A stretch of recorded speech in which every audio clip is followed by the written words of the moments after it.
Hey everyone. So our next big topic that we're going to be looking at is the money market. So to understand how the money market works, we've got a couple of things that we want to think about. And so we need to start with a question of, well, why would you want to carry cash? And the answer is pretty obvious, right? We would want to carry cash so that we can buy things, so that we can make purchases. But we have to remember that this has an opportunity cost. And so what else could you do with your money other than holding it as cash, other than carrying it around in your wallet, in your pocket, or in your purse, right? And the answer for that is you could invest it. You could earn interest. So the opportunity cost of holding cash is the money that you could earn as a result of investment. It's the interest rate that your money could earn. And so when we put that idea into practice, we will be looking at then the money market. And so the money market's going to determine how short-run interest rates are set. And it's determined by both the supply and demand for money. And so we'll take a look at how this is set up, but we need to make a couple of assumptions first. So the interest rate that we'll talk about here in the money market, right, is the opportunity cost of money. We're going to leave inflation out of this, so that we'll use the nominal interest rate, okay, just to kind of keep things simple here. And the other key assumption that we're going to make is that the money supply is fixed, and so we'll show how that works. So first, let's show you what the graph looks like, and then we'll break apart each individual piece here. So again, keep in mind we're talking about what quantity of money, right, will we have at any given interest rate. And so let's start by breaking down the demand for money. Demand for money is downward sloping, right? This is a direct relationship, right? The higher the interest rate, the higher the opportunity cost of holding money. And so at higher interest rates, we will demand less money. It's worth it for us at a higher interest rate, again, to hold less money and to put that money into the bank where we can earn an interest on it, where it could be earning some money for us. It's the interest rate our money could earn. So it's worth it for us at higher interest rates to hold less money and to put it in the bank instead. Down here at a lower interest rate, the opportunity cost is much lower. So it's not maybe worth it for us. You're not going to earn enough in interest to forego any purchases. So at lower interest rates, we will hold on to more money. We will demand to have more money on hand. The supply of money, however, is going to be fixed in the short run, right? And this is for a key reason. This is set by the Federal Reserve, okay?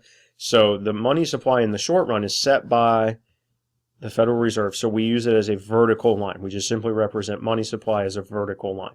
And so the short-term interest rate is set at that equilibrium point between where is our demand for money meet our money supply. And so that's going to give us our equilibrium nominal interest rate. Remember, again, we're leaving out inflation here, so we're going to use the nominal interest rate.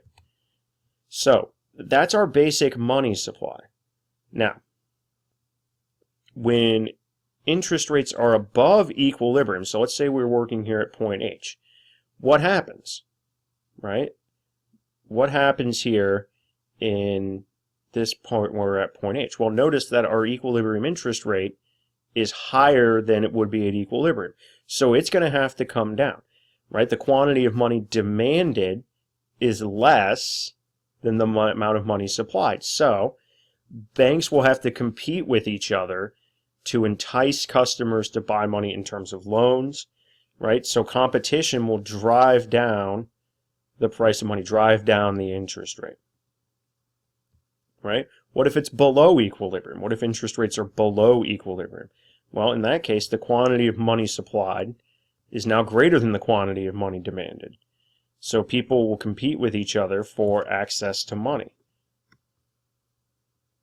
So the price of money, interest rates, will have to rise as a result of competition, right? Banks will have to sort of raise interest rates to entice enough people to put money into savings. Now, couple of things that can change this graph, though. All right. First is that we do have shifts in demand, right? What do we think would happen to interest rates if the demand for, or what would happen to the demand for money, sorry, if the prices rise? Well, if we have a change in aggregate prices, let's say prices go up, well, we would need more money, right? Higher prices means we need more money to purchase goods and services. So money demand would shift to the right. Lower prices would have an opposite effect. Lower prices would mean we have less demand for money. And so, and keep in mind, this is a proportional idea here. So a 10% change in price level, for example, if prices go up 10%, we need 10% more money. It's a one-to-one exchange here. So it's proportional if we need 10% more money because prices go up 10%.